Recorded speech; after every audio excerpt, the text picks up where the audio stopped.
My name is Clint Laukhuf. Most of my students call me Coach Clint. I am a mindset coach. I've been coaching tennis since 2007. Gotten into strength and conditioning, unconventional training back in 2015 with my introduction to On It. As an athlete, I didn't live up to my potential. Physically, I felt like I was as strong, as fast, as talented as anyone else I was competing with. But I was doing the wrong things. None of my coaches knew everything that I was doing. I would get up, I'd run 4 miles a day, every day. I would go hard, and if it wasn't fast enough, in my head, it didn't count. When I was 15, my parents said, prove to them that I was serious about tennis.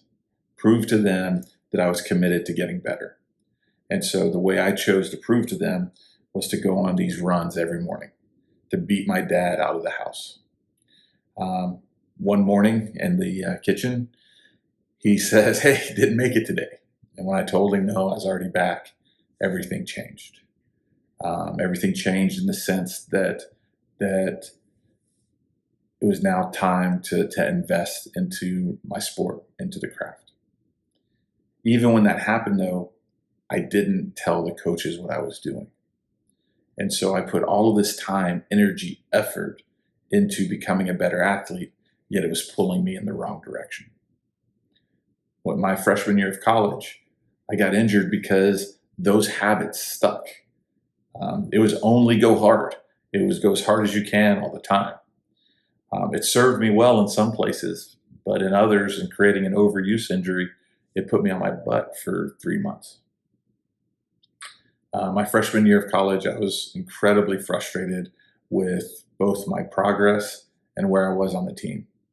And so I just left. I transferred to a big school with the hopes of going into the military, of becoming an officer. And at that time, I ended up dropping out to enlist into the Marine Corps. While I was in the Marine Corps, I had the opportunity to try out for Reconnaissance, one of the elite units in the Marine Corps. And in that process, I got injured a couple times. I spent 10 weeks out of 1999 in the hospital. I spent 4 months in that same year on limited duty, trying to get back to training, trying to get back to get that qualification, to get into reconnaissance. While I was in the Marine Corps, deployed 3 times. The first was during September 11th and didn't do a whole lot.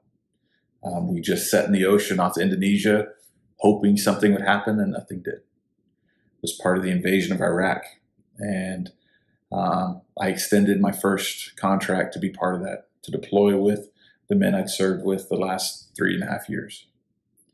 When I came back from that deployment, re-enlisted to basically finish out my time, to stay in Southern California, to pay off wife's student loans, to eat up my inactive reserve time.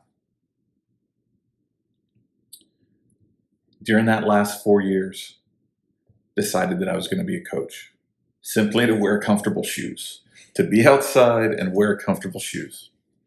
I realized quickly when I started coaching that I have an incredible amount of patience for kids and not that much for adults.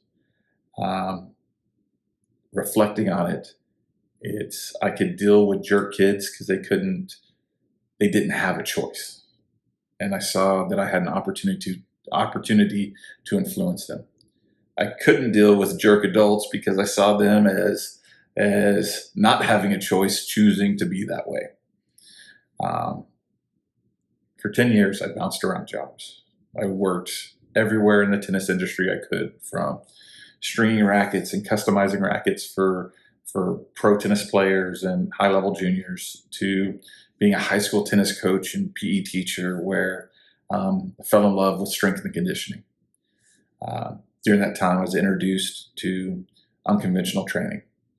to kettlebells and steel maces. When I got the opportunity to do a certification through On It,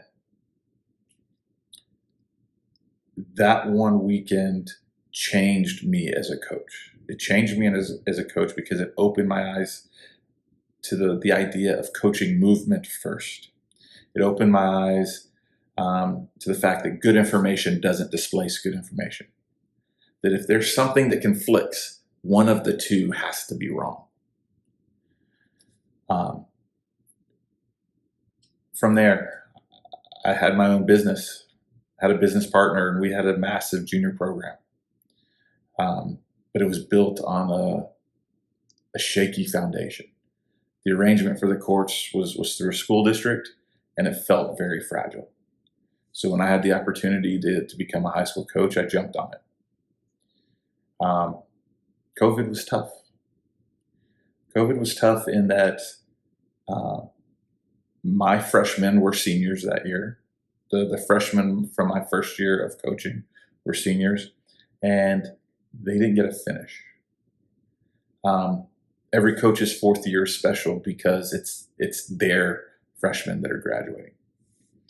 The year after, balancing in-person, online, and asynchronous instruction didn't jive with me. It didn't allow me to have the impact I wanted. It didn't allow me to push athletes that wanted to be pushed as hard as they needed to in order to accomplish goals. I felt like I was spinning my wheels, and that the very next year, at best, could look like 2019. So after the 2020-2021 school year, I looked for options for me to grow as a coach, to grow my future. I found that with a leadership and organizational development degree and the opportunity to be a college coach, a graduate assistant college coach. The really cool thing about that degree is that it's allowing me to build athlete first. In the first 4 classes, I have written out a quarterly plan. I have defined what athlete first is. I have created a layout for the website and a proposal to a facility. Those courses have been a springboard for this program, for this business. I've chosen to focus my coaching on mindset coaching because I believe that using sports to develop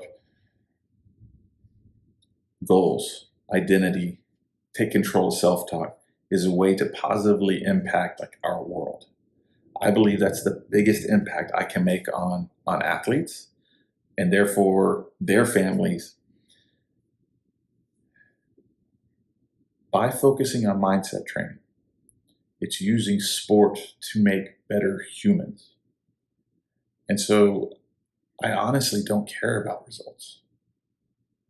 I want to help teenagers. I want to help athletes to take control of their lives, to be confident in what they're doing, to be empowered. And the way that to empower someone is to give them control, to give them faith in what they're doing so that they know that they're making progress moving forward. I've been working on modifying my personal philosophy for years. And it's to move forward, do good, be free in order to make the biggest impact possible. I am trying to live into making the biggest impact possible. I will move forward. I will do good. And I'm hoping to share those same principles with the athletes that choose me as a coach.